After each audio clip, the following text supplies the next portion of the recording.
Ito lang yung gagamitin ko kasi susundan ko lang yung ingredients dito. Lilinisan ko pa yan. Ito leftover tofu, mushrooms, shallots, cubes, and I don't have lemongrass, so I will be using kefir leaves. I remove the skin, and let's remove the pupu. Lang siya. Tada!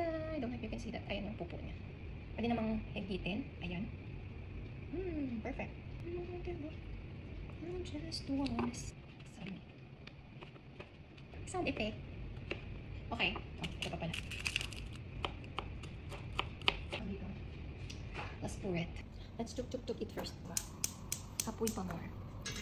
500 ml daw. Next, add 1 stock cube, add 1 stem lemongrass sliced, and 2 small shallot minced. There you go. And there you go. And there you go. Sabi boil muna, no? Pero, yan mo na, sabay-sabay.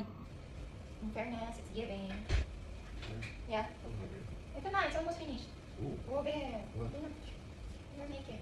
Yeah. Babe, I want some smoked Smoke what? mussel. Mussel? How to smoke the mussel? No, the one I eat.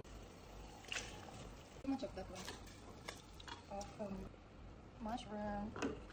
Parang kulang yung sabaw.